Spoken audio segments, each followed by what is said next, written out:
La haute couture, symbole absolu de l'univers du luxe. À la fois œuvre d'art, laboratoire de recherche, objet de toutes les passions, de toutes les convoitises, de toutes les ambitions. Elle intéresse autant les chevaliers de la finance que les quelques milliers de clientes fortunées qui se rêvent en princesses. Aujourd'hui, la haute couture dévoile ses collections hiver 2016-2017 en toute transparence. Chanel, au Grand Palais, recrée ses ateliers. C'est un décor, mais les aiguilles sont de vraies aiguilles, les couturières sont les vraies couturières. Vous ressentez vraiment tout l'amour, le soin, l'attention portée, les heures passées, le travail de la main, les broderies.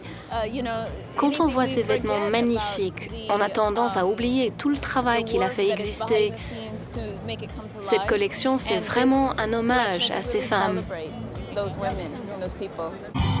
Ce sont elles, les petites mains, qui ont monté les épaules anguleuses, graphiques, soigné ces nouvelles proportions dessinées par Karl Lagerfeld. On est dans le grand luxe. Et c'est amusant que les gens voient comment le grand luxe se fabrique, que c'est fait comme il y a 100 ans. Pourquoi c'est si cher, il faut quand même voir aussi comment c'est fait. C'est vraiment artisanal. C'est pas des pièces débitées comme ça. Chez Dior, même souci de transparence, même envie de mettre en avant le travail des ateliers. La maison reçoit chez elle, dans son hôtel particulier de l'avenue Montaigne, en plein cœur du Triangle d'Or. L'image de Dior, elle est intemporelle. Elle a traversé le temps, se retrouver ici aujourd'hui, c'est assez exceptionnel. Nous, on n'avait jamais visité les étages chez Dior. Le duo Serge Ruffieux et Lucie Mayer reprend une fois de plus le fameux tailleur-bar créé par Christian Dior en 1947.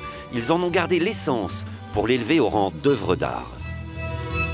C'en est un, que ce soit la peinture, le chant, les vêtements, c'est ce qu'on porte, c'est ce qui nous rend belle, c'est ce qui nous rend forte, c'est ce qui nous inspire, c'est ce qui nous porte à chanter nos chansons d'une telle façon.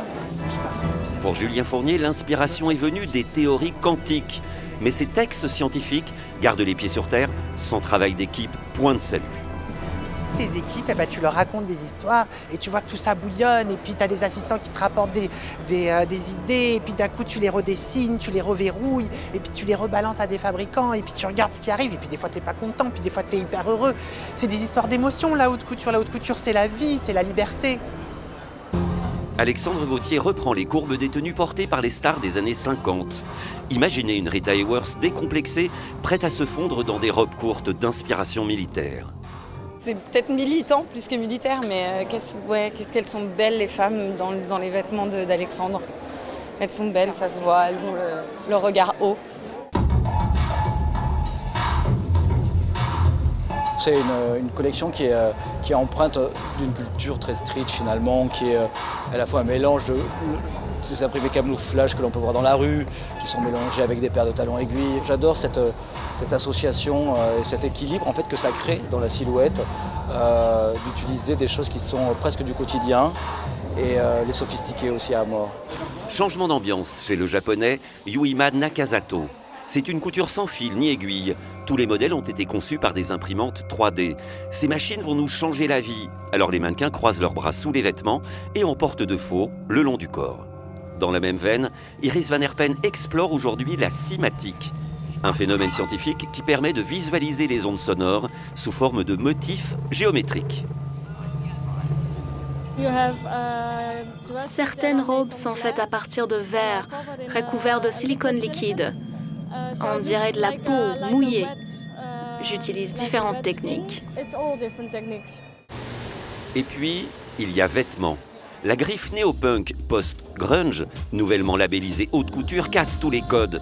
Des modèles prêts à porter été se mélangent à la couture de l'hiver, le vestiaire masculin au féminin. Il n'est plus ici question du formidable savoir-faire des ateliers, mais de 18 collaborations avec des marques streetwear des années 80-90. Et puis, il y a Andrea Pejic.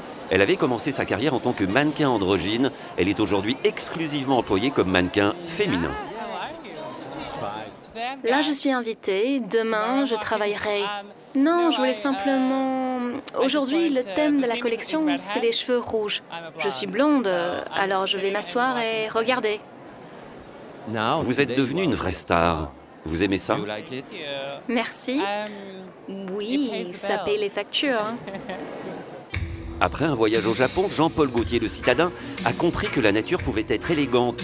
Il s'est donc évertué à reproduire les mouvements, les textures, les lumières, les couleurs de la forêt. Cette robe-là qui est imprimée déjà je l'ai imprimée sur une mousseline changeante. Ça veut dire une mousseline qui a 2 couleurs déjà. Et en plus, je mets un fond qui est dans un rouge changeant aussi, rouge et vert, qui du coup donne une lumière qui peut pas se faire autrement, quoi. Je veux dire que cette lumière-là, c'est parce qu'il y a la superposition et des effets un peu de transparence qui donnent encore plus de lumière, comme la vie, quoi. C'est ça, c'est pas quelque chose de mort. La haute couture, qu'elle soit classique ou hyper technologique, épurée ou totalement décalée, elle n'a pour maître mot que sensualité.